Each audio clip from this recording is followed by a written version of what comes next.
The Fountains of Paradise, Chapter 1.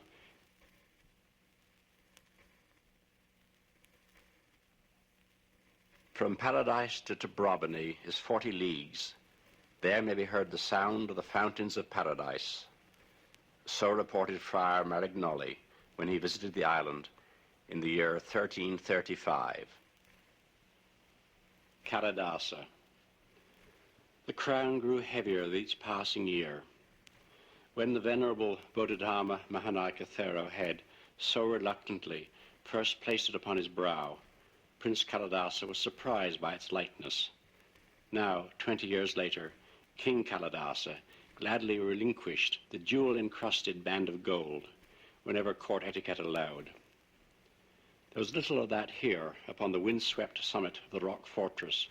Few envoys or petitioners sought audience on its forbidding heights. Many of those who made the journey to Yakagala turned back at the final ascent through the very jaws of the crouching lion that seemed always about to spring from the face of the rock. An old king could never sit upon this heaven-aspiring throne. One day, Kalidasa would be too feeble to reach his own palace, but he doubted if that day would ever come. His many enemies would spare him the humiliations of age. Those enemies were gathering now. He glanced towards the north, as if he could already see the armies of his half-brother returning to claim the blood-stained throne of Tobrobany. But that threat was still far off, across monsoon-riven seas. Malgara had waited almost 20 years, making his plans and gathering the support of foreign kings. A still more patient and subtle enemy lay much nearer at hand, forever watching from the southern sky. The perfect cone of Sri Khanda, the sacred mountain, looked very close today as it towered above the central plain. Since the beginning of history, it had struck awe into the heart of every man who saw it. Always, Kalidasa was aware of its brooding presence and of the power that it symbolized. And yet the Mahanaikathero had no armies, no screaming war elephants tossing brazen tusks as they charged into battle. The high priest was only an old man in a yellow robe, whose sole material possessions were a begging bow and a palm leaf to shield him from the sun. While the lesser monks chanted the scriptures around him, he merely sat in cross-legged silence and somehow tampered with the destinies of kings. It was very strange. The air was so clear today that Kalidasa could see the temple, dwarfed by distance to a tiny white arrowhead on the very summit of Sri Khanda. It did not look like any work of man, and it reminded the king of the still greater mountains he had glimpsed in his youth when he had been half guest, half hostage at the court of Mahinda the Great. That ivory gleam was only 3 days' march away, through forests and paddy fields, and up the winding stairway which he could never climb again, because at its end was the only enemy he feared and could not conquer. Sometimes he envied the pilgrims when he saw their torches marking a thin line of fire up the face of the mountain. The humblest beggar could greet that holy dawn and receive the blessings of the gods. The ruler of all this land could not. Thunder boomed along the western sky. Kalidasa turned away from the brooding menace of the mountain towards a distant hope of rain. The monsoon was late this season. The artificial lakes that fed the island's complex irrigation system were almost empty. By this time of year, he should have seen the glint of water in the mightiest of them all, which, as he well knew, his subjects still dared to call by his father's name, Paravana Samudra, the Sea of Paravana. Once more the thunder rolled, but Kalidasa knew that its promise was false. Even here on the summit of Demon Rock, the air hung still and lifeless. There were none of the sudden random gusts that heralded the onset of the monsoon. Before the rains came at last, famine might be added to his troubles. "Your Majesty," said the patient voice of the court Adigar, "the envoys are about to leave. They wish to pay their respects." Ah, yes, those 2 pale ambassadors from across the Western Ocean.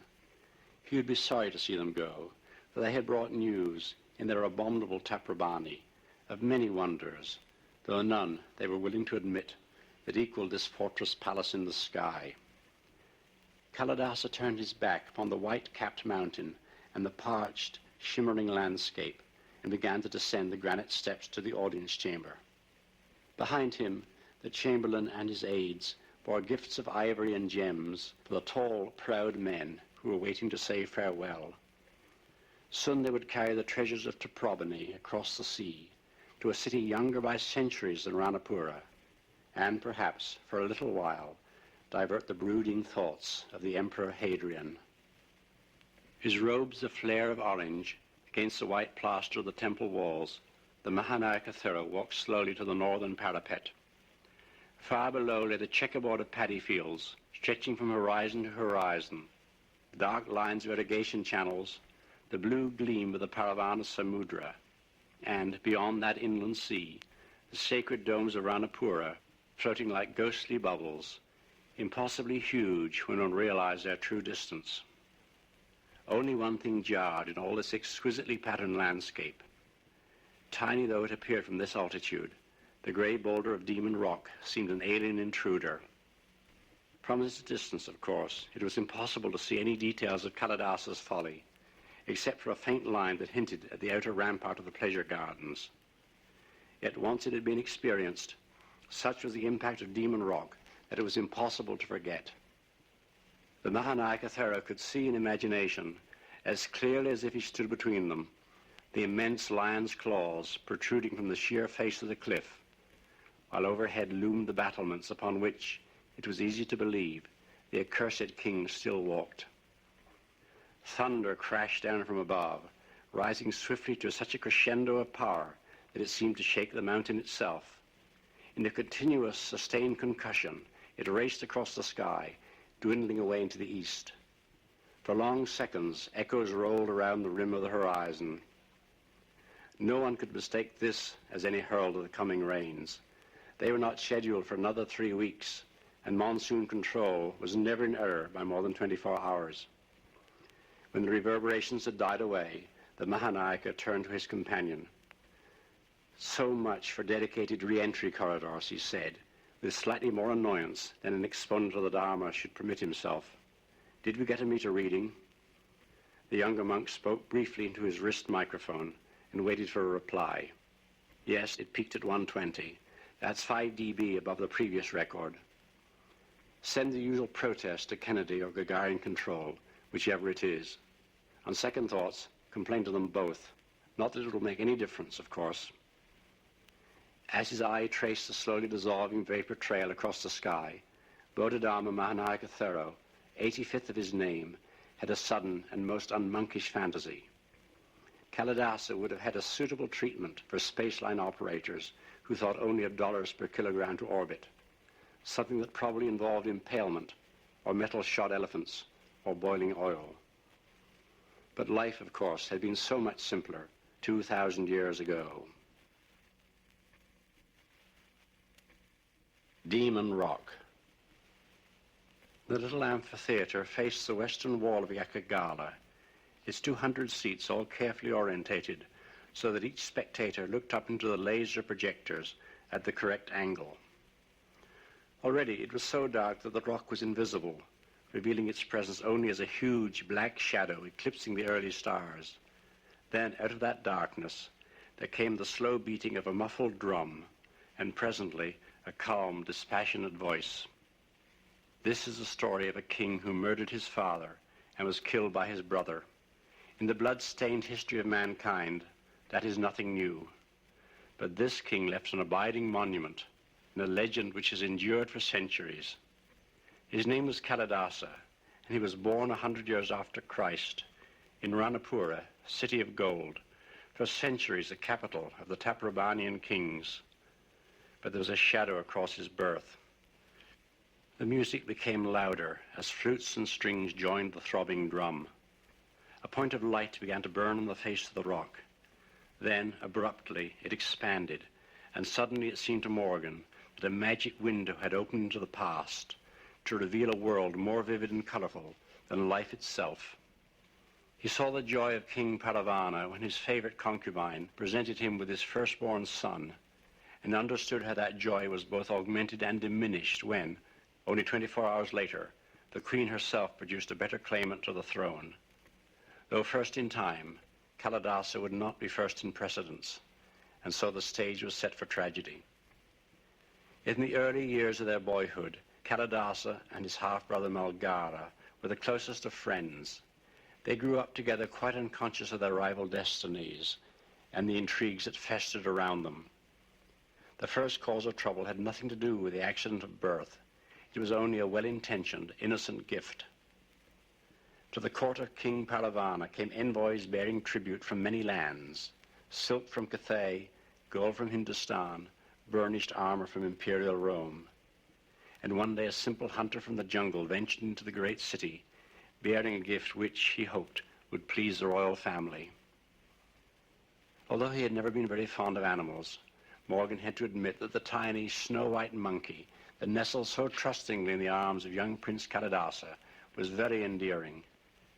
Out of the wrinkled little face, two huge eyes stared across the centuries and across the mysterious, yet not wholly unbridgeable, gulf between man and beast. According to the chronicles, nothing like it had ever been seen before. Its hair was white as milk, its eyes pink as rubies. Some thought it a good omen, others an evil one, because white is the color of death and of mourning, and their fears, alas, were well founded. Prince Kalidasa loved his little pet and called it Hanuman, after the valiant monkey god of the Ramayana. For his part, Hanuman loved Kalidasa and would allow no one else to handle him. He was especially jealous of Prince Malgara, almost as if he sensed the rivalry to come. And then, one unlucky day, he bit the heir to the throne. The bite was trifling, its consequences immense. A few days later, Hanuman was poisoned, doubtless by orders of the Queen. That was the end of Kalidasa's childhood. Thereafter, it is said, he never loved or trusted another human being, and his friendship towards Malgara turned to bitter enmity. Morgan missed some of the history that followed. When he had cleared his eyes, a dozen years had passed, a complex family quarrel was in progress. He was not quite sure who was murdering whom. After the armies had ceased to clash and the last dagger had fallen, Crown Prince Malgara and the Queen Mother had fled to India, and Kalidasa had seized the throne, imprisoning his father in the process. That the usurper had refrained from executing Paravana was not due to any filial devotion, but as a belief that the old king still possessed some secret treasure, which he was saving for Malgara. As long as Kalidasa believed this, Paravana knew that he was safe, but at last he grew tired of the deception. "I will show you my real wealth," he told his son. "Give me a chariot, and I will take you to it." But on his last journey, Paravana rode in a decrepit ox cart.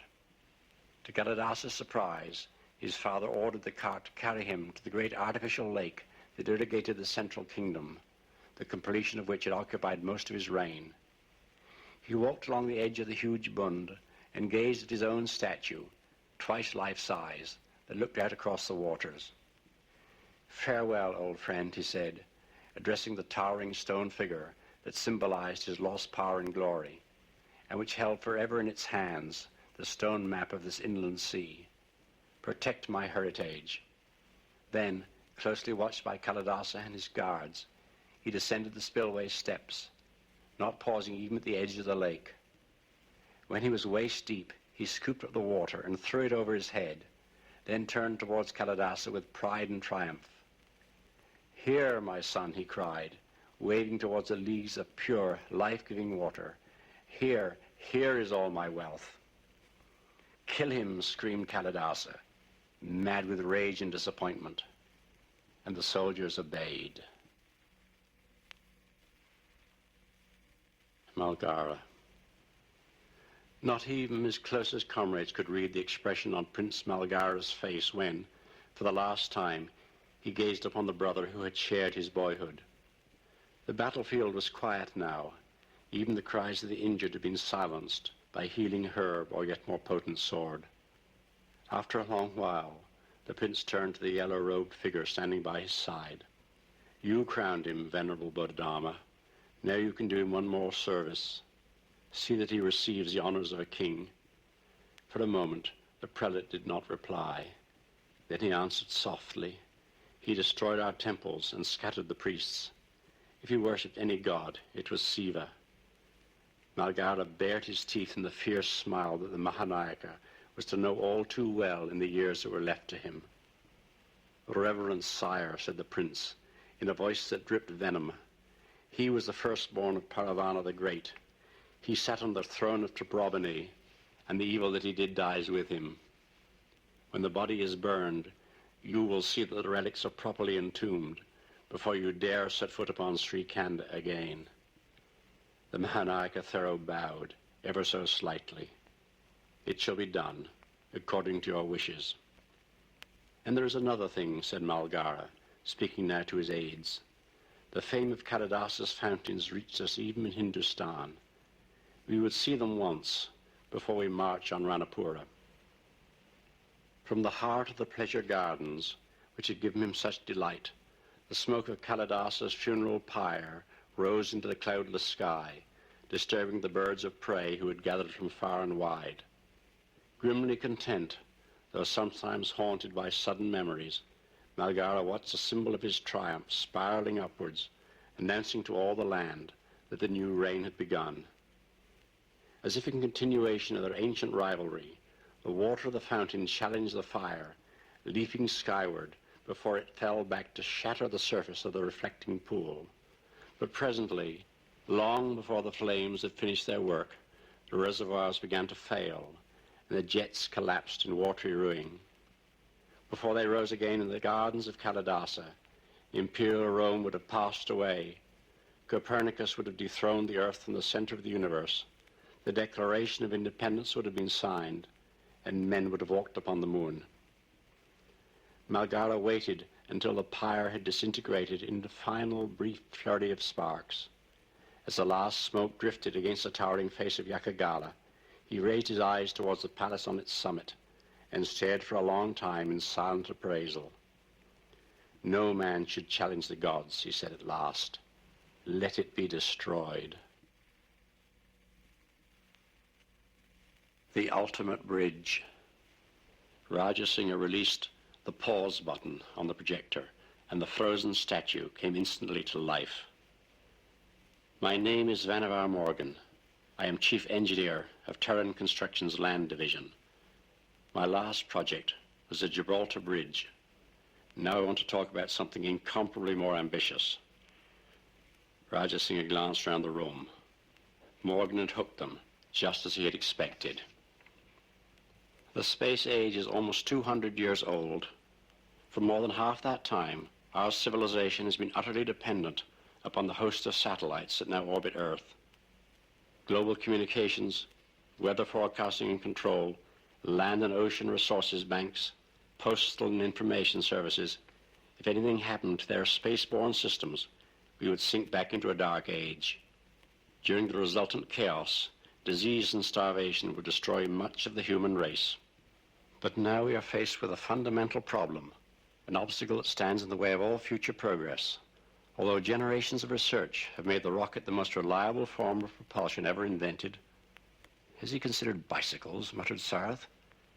"Space vehicles are still grossly inefficient. Even worse, their effects on the environment are appalling. Despite all attempts to control approach corridors, the noise of takeoff and re-entry disturbs millions of people. Exhaust products dumped in the upper atmosphere have triggered climatic changes, which may have very serious results. And there is nothing that rocket engineers can do. They've almost reached the absolute limits of performance, set by the laws of physics. What is the alternative? For centuries, men have dreamed of anti-gravity or of space drives. Today, we believe these are only fantasy. And yet, in the very decade that the first satellite was launched, one daring Russian engineer conceived a system that would make the rocket obsolete. It was years before anyone took Yuri Artsutanov seriously. It has taken 2 centuries for our technology to match his vision. Each time he played the recording, it seemed to Rajasingha that Morgan really came alive at this point. It was easy to see why. Now he was on his own territory, no longer relaying information from an alien field of expertise. And despite all his reservations and fears, Rajasingha could not help sharing some of that enthusiasm. It was a quality which, nowadays, seldom impinged upon his life. "Go out of doors any clear night," continued Morgan, "and you will see that commonplace wonder of our age, the stars that never rise nor set, but are fixed motionless in the sky. We and our parents and their parents have long taken for granted the synchronous satellites and space stations, which move above the equator at the same speed as the turning Earth, and so hang forever above the same spot." The question Art Suttonoff asked himself had the childlike brilliance of true genius. A merely clever man would never have thought of it, or would have dismissed it instantly as absurd. If the laws of celestial mechanics make it possible for an object to stay fixed in the sky, might it not be possible to lower a cable down to the surface, and so to establish an elevator system linking Earth to space? There was nothing wrong with the theory, but the practical problems were enormous. Even the finest steel would snap under its own weight long before it could span the 36,000 kilometers between Earth and synchronous orbit. But before the end of the 20th century, super-strength materials, hyperfilament, had begun to emerge from the laboratory. At last, we can build the space elevator, or the orbital tower, as I prefer to call it. For in a sense, it is a tower, rising clear through the atmosphere and far, far beyond. Morgan faded out, like a ghost that had been suddenly exorcised. He was replaced by a football-sized Earth, slowly revolving. Moving an arm's breadth above it, and keeping always poised above the same spot on the equator, a flashing star marked the location of a synchronous satellite. From the star, two thin lines of light started to extend, one directly down towards the Earth, the other in exactly the opposite direction, out into space. "When you build a bridge," continued Morgan's disembodied voice, "you start from the two ends and meet at the middle. With the orbital tower, it's the other way around. You have to build upwards and downwards simultaneously from the synchronous satellite, according to a careful program." The ascending line of light reached the equator. At the same moment, the outward extension also ceased. The total height must be at least 40,000 kilometers, but the lowest 100, going down through the atmosphere, may be the most critical part, for then the tower may be subject to hurricanes. It won't be stable until it's securely anchored to the ground. And then, for the first time in history, we will have a stairway to heaven, a bridge to the stars. A simple elevator system, driven by cheap electricity, will replace the noisy and expensive rocket. And there's virtually no limit to the traffic it could handle. If the time ever comes when 1 million people a day wish to visit Earth or to leave it, the orbital tower could cope with them. After all, the subways of our great cities once did as much. Roger Singer touched a button, silencing Morgan in mid-sentence. The rest is rather technical. He goes on to explain how the tower can act as a cosmic sling and send payloads whipping off to the moon and planets. But I think you've seen enough to get the general idea. "My mind is suitably boggled," said Professor Sarath. "But what on earth has all this got to do with us?" "Well, it turns out that there's only one spot suitable for the space elevator. It's something to do with unstable points in the Earth's gravitational field. Only Toprobony will do. Worse still, only one spot in Toprobony. And that, Paul, is where you come into the picture." "Me?" yelped Professor Sarath. "Yes, you." To his great annoyance, Dr. Morgan has just discovered that the one site he must have is already occupied, to put it mildly. He wants my advice on dislodging your good friend Buddy. Now it was Maxine's turn to be baffled. "Who?" she queried. Sarath answered at once. "The venerable Anandatissa Bodhidharma Mahanayaka Thero, incumbent of the Sri Khanda temple," he intoned, almost as if chanting a litany. "So that's what it's all about." There was silence for a moment. Then a look of pure mischievous delight appeared on the face of Paul Sarath, Emeritus Professor of Archaeology of the University of Toprobony. "I've always wanted," he said dreamily, "to know exactly what would happen when an irresistible force meets an immovable object." Shadow at dawn. There came a delicate tinkling of bells from the temple, still invisible in the darkness 100 meters above their heads, and at the same instant all the lights along that unbelievable stairway were extinguished. Now they could see, as they stood with their backs to the hidden sunrise, that the first faint gleam of day lay on the clouds far below, but the immense bulk of the mountain still delayed the approaching dawn. Second by second, the light was growing on either side of Sri Khanda as the sun outflanked the last strongholds of the night. Then there came a low murmur of awe from the patiently waiting crowd. One moment there was nothing. Then it was there, stretching half the width of Tobrobany, a perfectly symmetrical, dark-edged triangle of deepest blue. The mountain had not forgotten its worshippers. There lay its famous shadow across the sea of clouds, a symbol for each pilgrim to interpret as he pleased.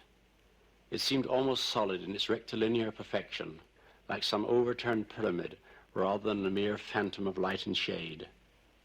As the brightness grew around it, and the first direct rays of the sun struck past the flanks of the mountain, it appeared by contrast to grow even darker and denser. Yet through the thin veil of a cloud responsible for its brief existence, Morgan could dimly discern the lakes and hills and forests of the awakening land. The apex of that misty triangle must be racing towards him at enormous speed as the sun rose vertically behind the mountain, yet Morgan was conscious of no movement. Time seemed to have been suspended. This was one of the rare moments of his life when he gave no thought to the passing minutes. The shadow of eternity lay upon his soul, as did that of the mountain upon the clouds. Now it was fading swiftly, the darkness draining from the sky like a stain dispersing in water. The ghostly, glimmering landscape below was hardening into reality. Halfway to the horizon there was an explosion of light as the sun's rays struck upon some building's eastern windows. And even beyond that, unless his eyes had tricked him, Morgan could make out the faint, dark band of the encircling sea. Another day had come to Tobrobany. The night before Vesak. It was still, after 27 centuries, the most revered day of the Taprobanian calendar. On the May full moon, according to legend, the Buddha had been born, had achieved enlightenment, and had died. Though to most people Vesak now meant no more than that other great annual holiday, Christmas, it was still a time for meditation and tranquility.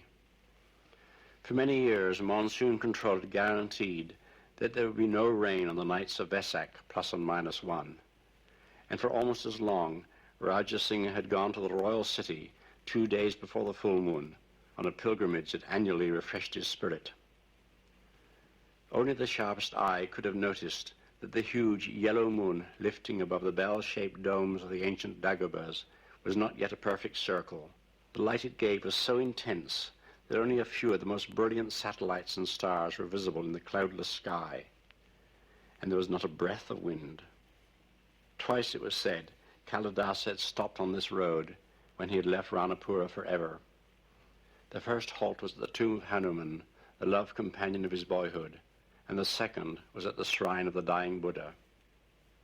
Raja Singha had often wondered what solace the haunted king had gathered, perhaps at this very spot, for it was the best point from which to view the immense figure carved from the solid rock. The reclining shape was so perfectly proportioned that one had to walk right up to it before its real size could be appreciated. From a distance, it was impossible to realize that the pillow upon which the Buddha rested his head was higher than a man. Though Raja Singha had seen much of the world, he knew no other spot so full of peace. Sometimes he felt that he could sit here forever, beneath the blazing moon, wholly unconcerned with all the cares and turmoil of life. The very posture of the enlightened one, resting at last with closed eyes after a long and noble life, radiated serenity. The sweeping lines of the robe were extraordinarily soothing and restful to contemplate. They appeared to flow from the rock, to form waves of frozen stone, and, like the waves of the sea, the natural rhythm of their curves appealed to instincts of which the rational mind knew nothing. In timeless moments such as this, alone with the Buddha and the almost full moon, Raja Singha felt that he could understand at last the meaning of nirvana that state which can be defined only by negatives. Such emotions as anger, desire, greed no longer possessed any power.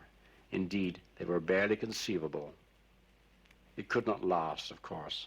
Presently he became aware of the buzzing of insects, the distant barking of dogs, the cold hardness of the stone upon which he was sitting. Tranquility was not a state of mind which could be sustained for long. With a sigh, Rajasingha got to his feet and began to walk back to his car. He was just entering the vehicle when he noticed a small white patch, so clearly defined that it might have been painted on the sky. It was the most peculiar cloud that Rajasingha had ever seen, a perfectly symmetrical ellipse, so sharp-edged that it appeared almost solid. He wondered if someone was flying an airship through the skies of Tripurabani, but he could see no fins, and there was no sound of engines. Then, for a fleeting moment, he had a far wilder fancy. The Star-Holmers had arrived at last.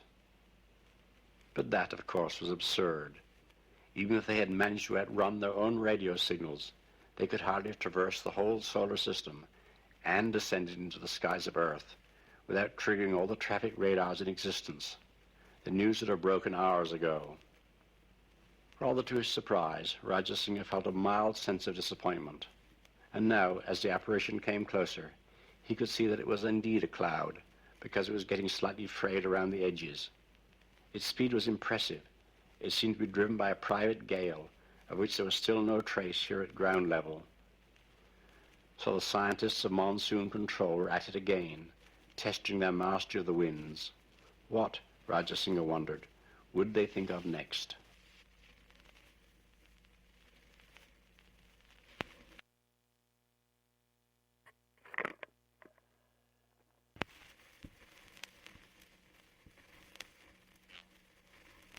Beyond the Aurora. The storm was developing rapidly. Curtains of pale green fire, edged with crimson, were being drawn across the sky, then shaken slowly back and forth as if by an invisible hand. They were trembling before the gusts of the solar wind, the million-kilometer-an-hour gale blowing from sun to earth and far beyond. Even above Mars, a feeble auroral ghost was flickering now, and sunward, the poisonous skies of Venus were ablaze. Above the pleated curtains, long rays like the ribs of a half-opened fan were sweeping around the horizon. Sometimes they shone straight into Morgan's eyes like the beams of a giant searchlight, leaving him dazzled for minutes. There was no need any longer to turn off the capsule illumination to prevent it from blinding him. The celestial fireworks outside were brilliant enough to read by. 200 kilometers. Spider was still climbing silently, effortlessly. It was hard to believe that he had left Earth exactly an hour ago. Hard, indeed, to believe that Earth still existed, for he was now rising between the walls of a canyon of fire. The illusion lasted only for seconds. Then the momentary, unstable balance between magnetic fields and incoming electric clouds was destroyed. But for that brief instant, Morgan could truly believe that he was ascending out of a chasm that would dwarf even the Grand Canyon of Mars. Then the shining cliffs, at least 100 kilometers high, became translucent and were pierced by stars. He could see them for what they really were, mere phantoms of fluorescence. And now, like an airplane breaking through a ceiling of low-lying clouds, Spider was climbing above the display. Morgan was emerging from a fiery mist, twisting and turning beneath him. Many years ago, he had been aboard a tourist liner cruising through the tropical night, and he remembered how he had joined the other passengers on the stern, entranced by the beauty and wonder of the bioluminescent wake. Some of the greens and blues flickering below him now matched the plankton-generated colors he had seen then, and he could easily imagine that he was again watching the byproducts of life, the play of giant, invisible beasts, denizens of the upper atmosphere. He had almost forgotten his mission, and it was a distinct shock when he was recalled to duty.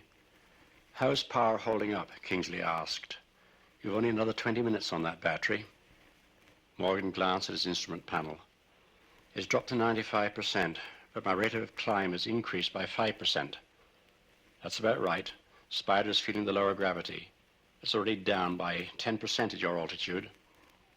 That was not enough to be noticeable, particularly if one was strapped in a seat and wearing several kilos of spacesuit. Yet Morgan felt positively buoyant, and he wondered if he was getting too much oxygen. No, the flow rate was normal.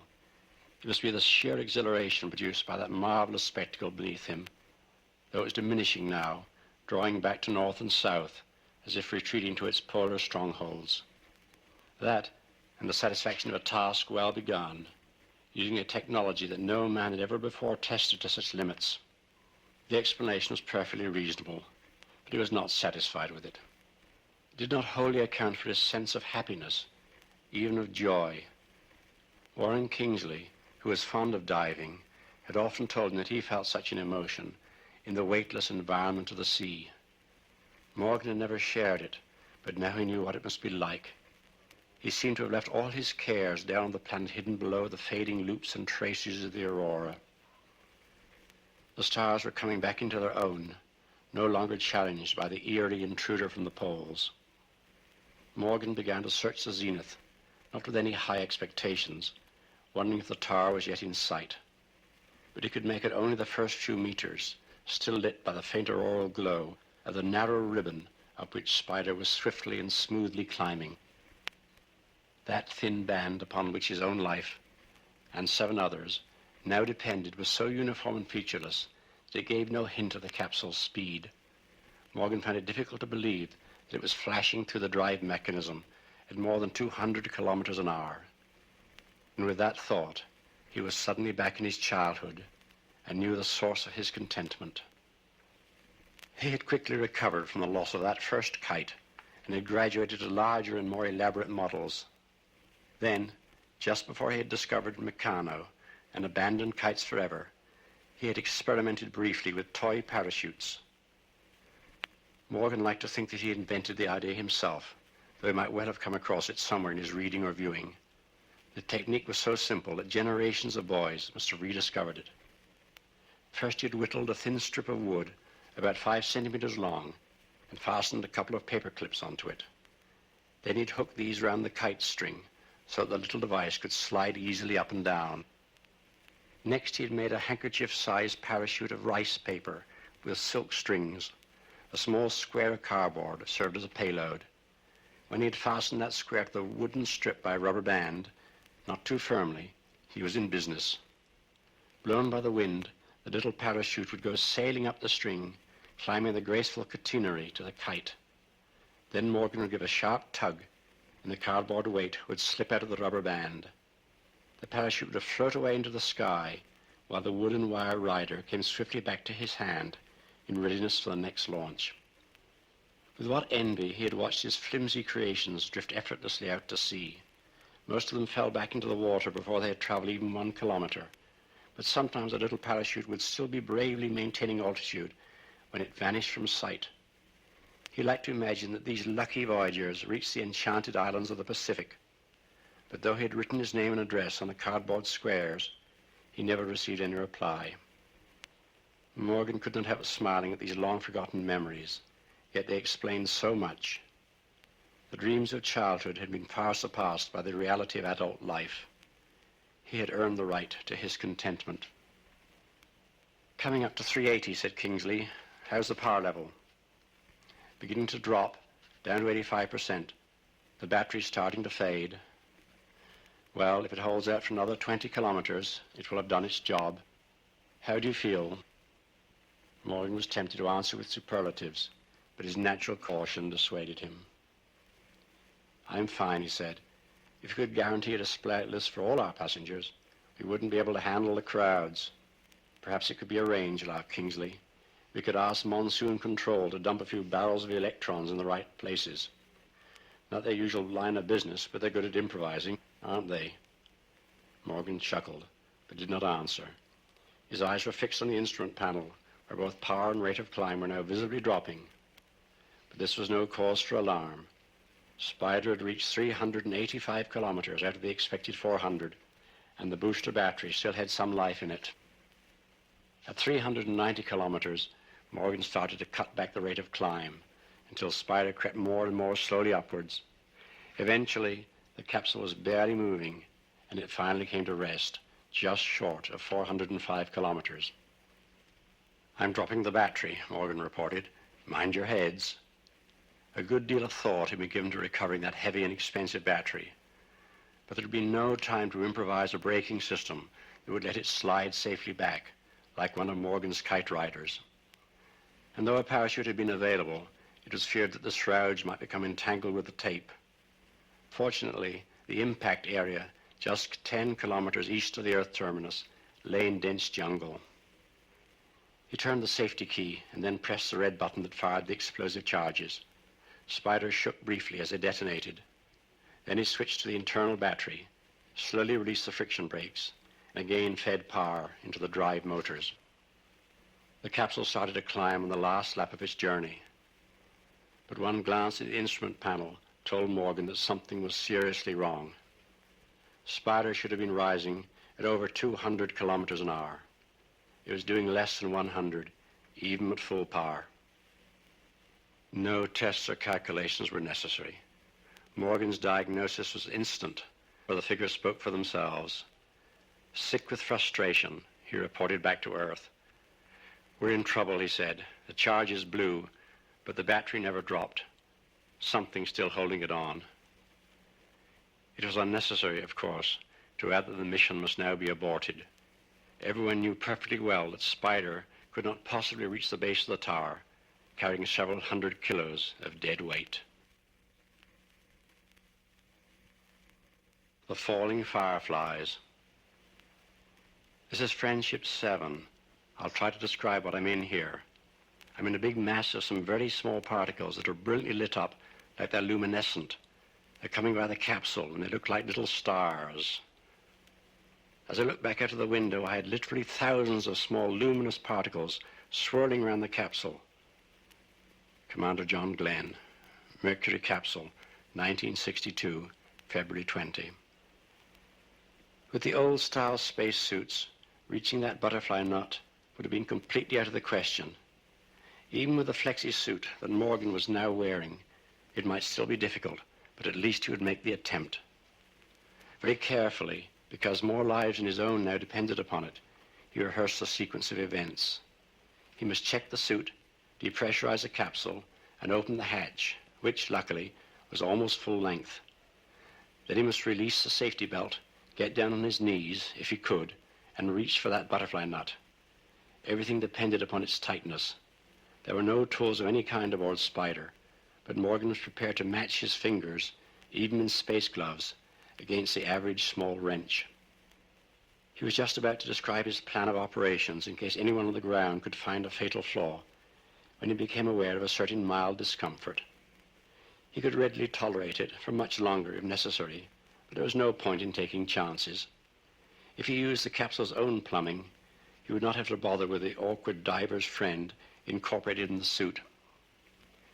When he had finished, he turned the key of the urine dump and was startled by a tiny explosion near the base of the capsule. Almost instantly, to his astonishment, a cloud of twinkling stars winked into existence, as if a microscopic galaxy had been suddenly created. Morgan had the illusion that, just for a fraction of a second, it hovered motionless outside the capsule. Then it started to fall straight down, as swiftly as any stone drop on Earth. Within seconds, it had dwindled to a point, and then was gone. Nothing could have brought home more clearly the fact that he was still wholly a captive of the Earth's gravitational field. He remembered how, in the very early days of orbital flight, the first astronauts were puzzled and then amused by the halos of ice crystals that accompanied them around the planet. There had been some feeble jokes about the constellation Urian. That could not happen here. Anything that he dropped, however fragile it might be, would crash straight back into the atmosphere. He must never forget that, despite his altitude, he was not an astronaut, reveling in the freedom of weightlessness. He was a man inside a building 400 kilometers high, preparing to open the window and to go out onto the ledge. On the porch. Though it was cold and uncomfortable on the summit, the crowd continued to grow. There was something hypnotic about that brilliant little star at the zenith, upon which the thoughts of the world, as well as the laser beam from Kinte, were now focused. As they arrived, all the visitors would head for the north tape and stroke it in a shy, half-defiant manner, as if to say, I know that this is silly, but it makes me feel I'm in contact with Morgan. Then they would gather around the coffee dispenser and listen to the reports coming over the speaker system. For the last 5 minutes, the only sound from the capsule was a series of checks as Morgan went through the suit routine with an expert up on midway. That was now complete. Everyone was waiting tensely for the crucial next step. Valving the air, said Morgan, his voice overlaid with a slight echo, now that he'd closed the visor of his helmet. Capsule pressure 0, no problem with breathing. A 30-second pause, then, opening the front door. There it goes, now releasing the seat belt. There was an unconscious stirring and murmuring among the watchers. In imagination, every one of them was up there in the capsule, aware of the void that had suddenly opened before him. Quick release buckle operated. I'm stretching my legs, not much headroom. Just getting the feel of the suit. Quite flexible. Now I'm going out on the porch. Don't worry, I've got the seat belt wrapped around my left arm. Phew, hard work bending as much as this. But I can see that butterfly nut underneath the porch grill. I'm working out how to reach it. On my knees now, not very comfortable. I've got it, now to see if it will turn. The listeners became rigid, silent. Then, in unison, relaxed with virtually simultaneous sighs of relief. No problem. I can turn it easily. 2 revs already. Any moment now, just a bit more. I can feel it coming off. Look out down below. There was a burst of clapping and cheering. Some people put their hands over their heads and cowered in mock terror. 1 or 2, not fully understanding that the falling nut would not arrive for 5 minutes and would ascend 10 kilometers to the east, looked genuinely alarmed. Only Warren Kingsley failed to share the rejoicing. Don't cheer too soon, he said to Maxine. We're not out of the woods yet. The seconds dragged by. 1 minute, 2 minutes. It's no use, said Morgan, at last, his voice thick with rage and frustration. I can't budge the strap. The weight of the battery is holding it jammed in the threads. Those jolts we gave it must have welded it to the bolt.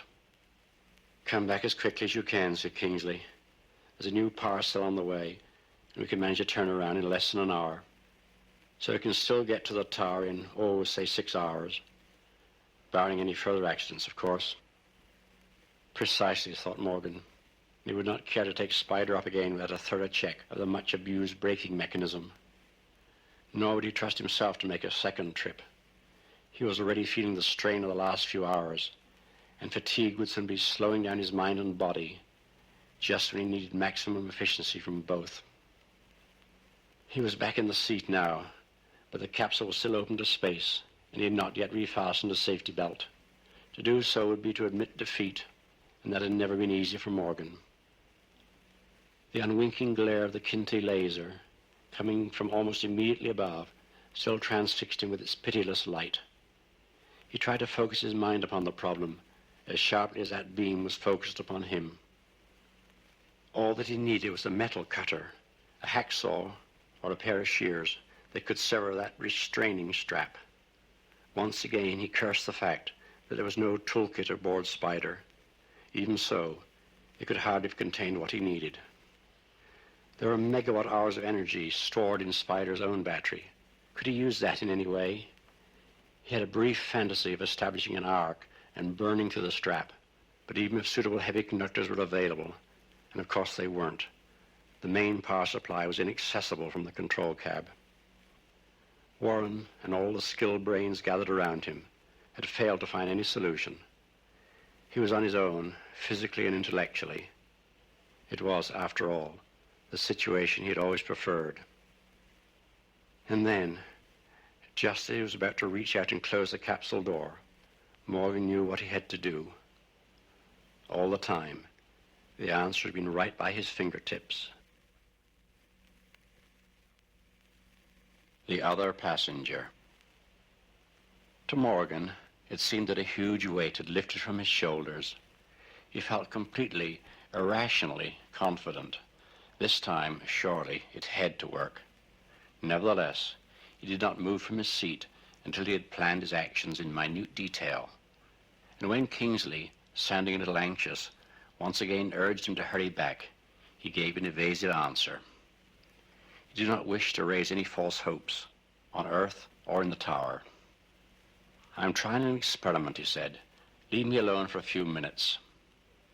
He picked up the fiber dispenser that he had used for so many demonstrations, the little spinneret that, years ago, had allowed him to descend the face of Yakagala. One change had been made for reasons of safety. The first meter of filament had been coated with a layer of plastic so that it was no longer quite invisible and could be handled cautiously, even with the bare fingers. As Morgan looked at the little box in his hand, he realized how much he had come to regard it as a talisman, almost a good luck charm. Of course, he did not really believe in such things. He always had a perfectly logical reason for carrying the spinneret around with him. On this ascent, it had occurred to him that it might be useful because of its strength and unique lifting power. He had almost forgotten that it had other abilities as well. Once more he clambered out of the seat and knelt down on the metal grill of Spider's tiny porch to examine the cause of all the trouble. The offending bolt was only 10 centimeters on the other side of the grid, and although its bars were too close together for him to put his hand through them, he had already proved that he could reach around it without too much difficulty. He released the first meter of coated fiber and, using the ring at the end as a plumb bob, lowered it down through the grill. Tucking the dispenser itself firmly in a corner of the capsule so that he couldn't accidentally knock it overboard, he then reached around the grill until he could grab the swinging weight. This was not as easy as he had expected, because even this remarkable spacesuit would not allow his arm to bend quite freely, and the ring eluded his grasp as it pendulumed back and forth. After half a dozen attempts, he had looped the fiber around the shank of the bolt. Just behind the strap it was still holding in place. Now for the really tricky part. He released just enough filament from the spinneret for the naked fiber to reach the bolt and to pass around it. Then he drew both ends tight until he felt the loop catch in the thread. Morgan had never attempted this trick with a rod of tempered steel more than a centimeter thick, and had no idea how long it would take. Bracing himself against the porch, he began to operate his invisible saw. After 5 minutes, he was sweating badly and could not tell if he had made any progress at all. He was afraid to slacken the tension, lest the fiber escaped from the equally invisible slot it was, he hoped, slicing through the bolt. Several times Warren had called him, sounding more and more alarmed, and he'd given him a brief reassurance. Soon he would rest for a while, recover his breath, and explain what he was trying to do. This was the least that he owed to his anxious friends. "Van," said Kingsley, "just what are you up to? The people at the tower have been calling. What shall I say to them?" "Give me another few minutes. I'm trying to cut the bolt." The calm but authoritative woman's voice that interrupted Morgan gave him such a shock that he almost let go of the precious fiber. The words were muffled by his suit, but that did not matter. He knew them all too well, though it had been months since he had last heard them. "Dr. Morgan," said Cora, "please lie down and relax for the next 10 minutes. "Would you settle for 5, he pleaded. "I'm rather busy at the moment." Cora did not deign to reply. Although there were units that could conduct simple conversations, this model was not among them. Morgan kept his promise, breathing deeply and steadily for a full 5 minutes. Then he started sawing again. Back and forth he worked the filament as he crouched over the grill and the 400-kilometer distant Earth. He could feel considerable resistance, so he must be making some progress through that stubborn steel. But just how much, there was no way of telling. "Dr. Morgan," said Cora, "you really must lie down for half an hour." Morgan swore softly to himself. "You're making a mistake, young lady," he retorted. "I'm feeling fine." But he was lying. Cora knew about that ache in his chest. "Who the hell are you talking to, Van?" asked Kingsley. "Just a passing angel," answered Morgan. "Sorry, I forgot to switch off the mic. I'm going to take another rest." "What progress are you making?" "Can't say, but I'm sure the cut's pretty deep by this time. It must be." He wished that he could switch off Cora, but that, of course, was impossible, even if she had not been out of reach between his breastbone and the fabric of his spacesuit. A heart monitor that could be silenced was worse than useless. It was dangerous. Dr. Morgan said Cora, now distinctly annoyed. "I really must insist. At least half an hour's complete rest." This time, Morgan did not feel like answering. He knew that Cora was right, but she could not be expected to understand that his was not the only life involved. And he was also sure that, like one of his bridges, she had a built-in safety factor. Her diagnosis would be pessimistic. His condition would not be as serious as she was pretending, or so he devoutly hoped. The pain in his chest certainly seemed to be getting no worse. He decided to ignore it and Cora, and started to saw away, slowly but steadily, with a loop of fiber.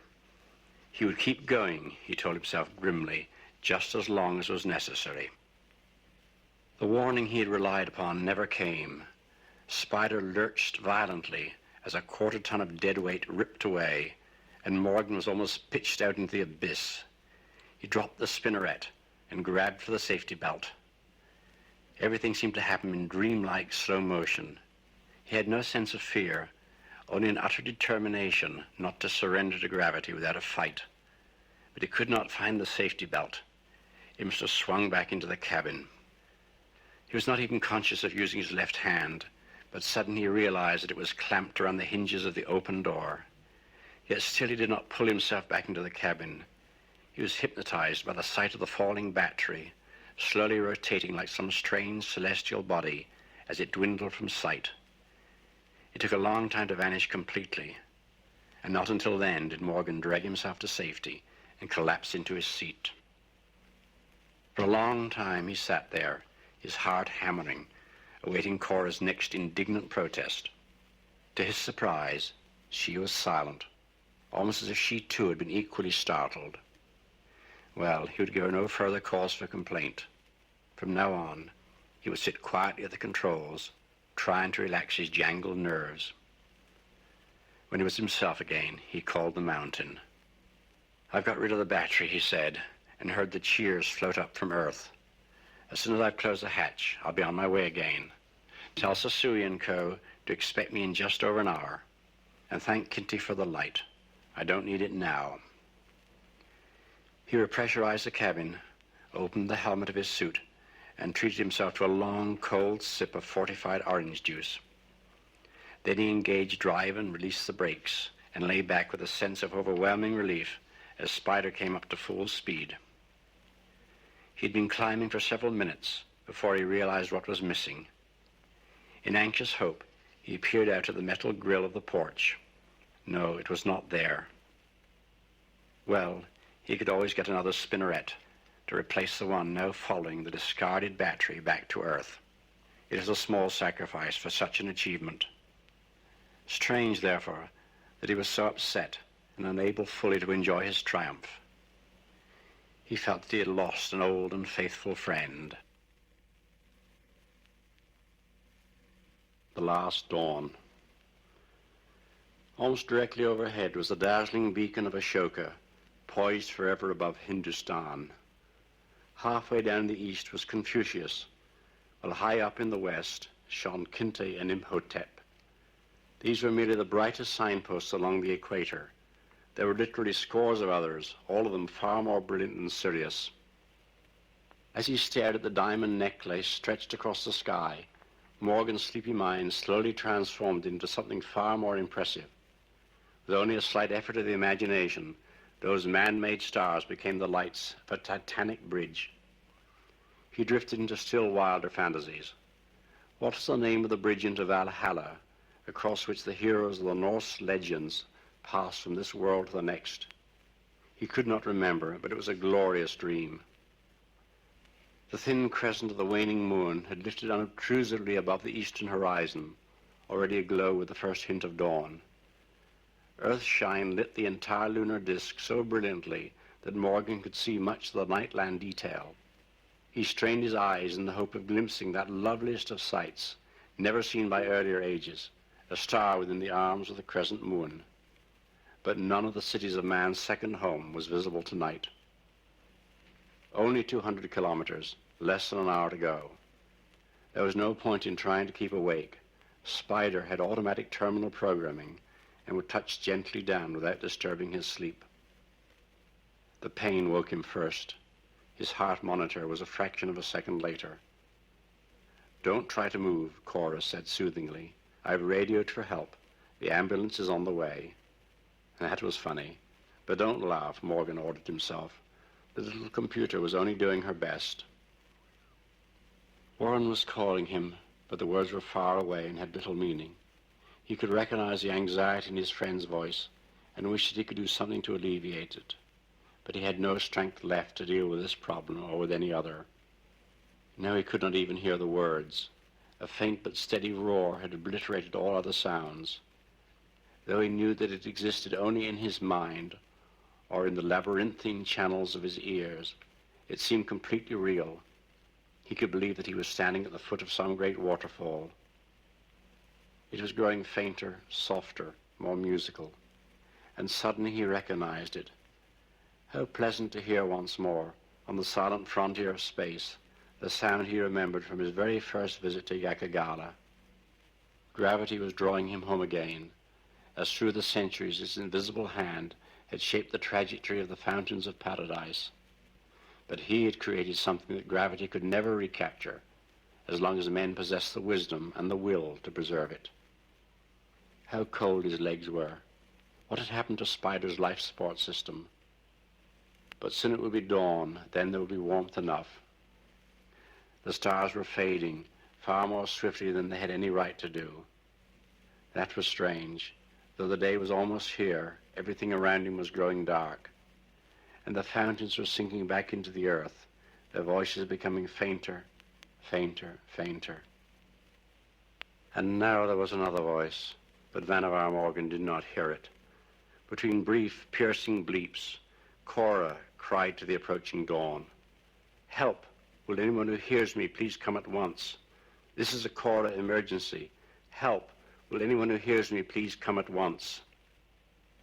She was still calling when the sun came up, and its first rays caressed the summit of the mountain that had once been sacred. Far below, the shadow of Sri Khanda leaped forth upon the clouds, its perfect cone still unblemished, despite all that men had done.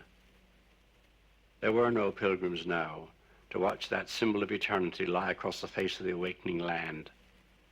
But millions would see it in the centuries ahead as they rode in comfort and safety to the stars.